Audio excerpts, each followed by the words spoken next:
the first few albums were pretty much the same fare, growing slightly. When Revolver happened, that's when it accelerated. But that all happened really in a short period of time. When you're putting out 2 albums every 10 months, Revolver wasn't that far down the line, was it? Between they did Rubber Soul, Revolver, and Sgt. Pepper in the space of 18 months. Exactly. And what you don't see now is I still listen to the radio because I like to know what the hell's going on. I'll go online and see what's going on. For the most part, what I see, I'm not going to name any new bands, but I hear the same record over. A band that's actually being successful, let's say over a 5 or 6 year period, is making the same record that they made 6 years ago. They're still making the same record. Whereas the Beatles, starting off doing 50s cover type things, and then learning how to write like One After 909, which was, I think, called the first song that they actually wrote together, which is one of my favorite tunes, which I'm hoping that Mark Hudson, if he's around, remembers it so we can do it later. I'll make him do it, even if he doesn't know it. They started to morph real quick. And I also think that George Martin saw something in those guys.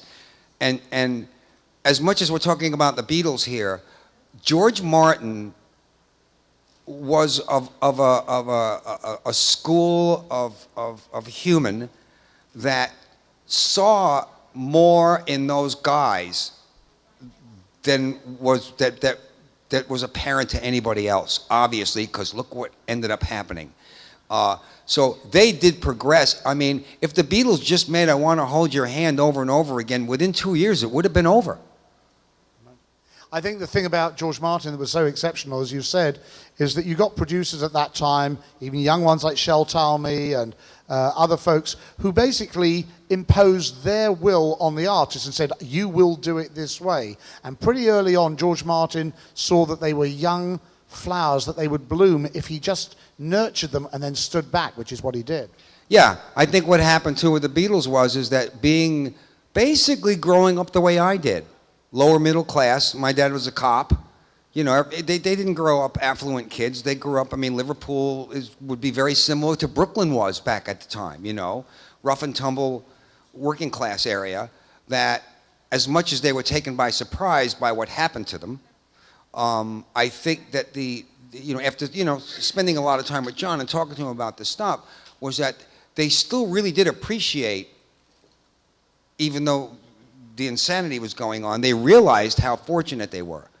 And so listening to George Martin, who did not really he wasn't heavy-handed in imposing will. He knew how to do what a great artist, and what John did, is when John put the Double Fantasy Band together, he brought together a bunch of guys that did something that he needed done.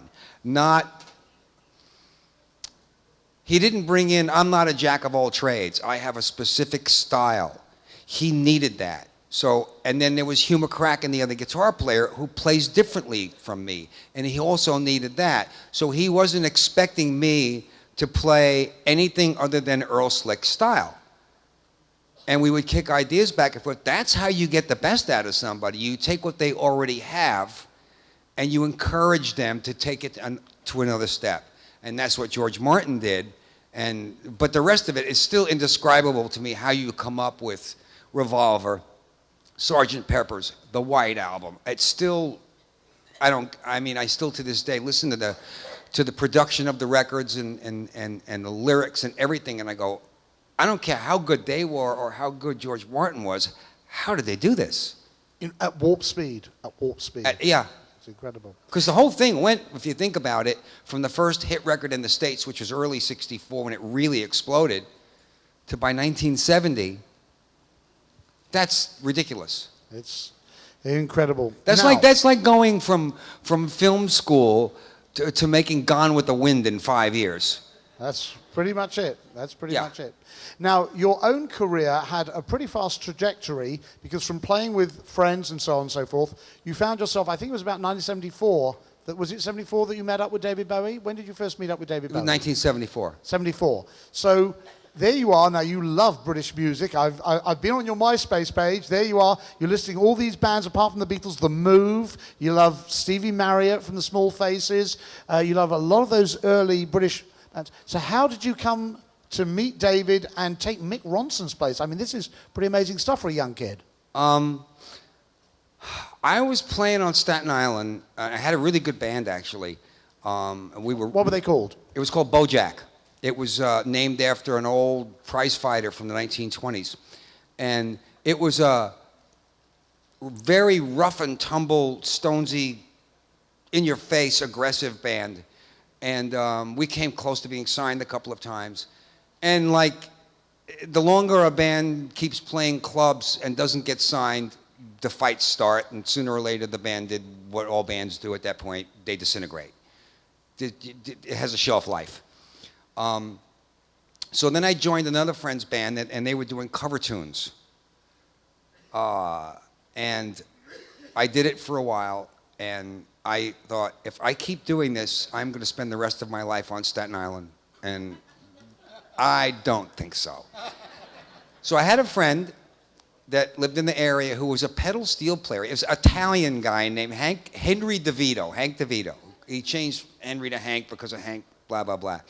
He was a wonderful pedal steel player who's gone on to be a very successful. He wrote, there's a song called Queen of Hearts that was covered by a lot of country people. And he wrote that, and he's become a very successful photographer. He was playing in a band with a man named Michael Kamen. I was introduced to Michael, became friendly with Michael, and I said to Hank, I said, I quit the band I was in. I said, I can't do this anymore. I said, help me out. He said, Michael needs a roadie. I said, I'm on. I said, I would rather carry equipment and be near guys that are, because Michael had a record contract and they were doing some touring. And I mean, David Sanborn was in the band. Dennis Whitted, who was Paul Butterfield's drummer, was in the band. You know, it was the top guys. And I thought I would rather carry the pros gear than to play with the amateurs in a bar. Let me soak up, let me see what, you know, I love to learn. I'm going to learn something from these guys. I don't give a shit if I carry gear. Said it again. Sorry, sorry, Mark. There's certain four-letter words. I've been busted from last night. Gear is a four-letter word that you're not allowed to use. I can say gear, okay. I brought my guitar to every sound check. I wasn't a stupid kid. And David Sanborn and me would get into these crazy jams at sound check. And he goes, and as friendly as I was with Michael, he goes, why isn't this kid in the band? Why is he carrying gear? Michael goes, you want to be in the band? I said, yeah. He goes, you're in the band. So then for a while I did both. I was still the roadie, but I was doing the shows. Then they got another roadie, and I played with Michael for a while. Touring mostly Midwest and Northeast, and getting to the David Bowie Mick Ronson part. Michael, for anybody who doesn't know, Michael was a very famous composer for film. Did many huge films starting in the early 1980s through the 90s, and he composed music for the Joffrey Ballet. David Bowie was there, and he wanted to meet the guy who composed the music. They started the chat. Mick had just left the band. David says, do you know anybody? He says, I want a young kid that's got a lot of energy, because Mick just left the band. Michael gave him my name.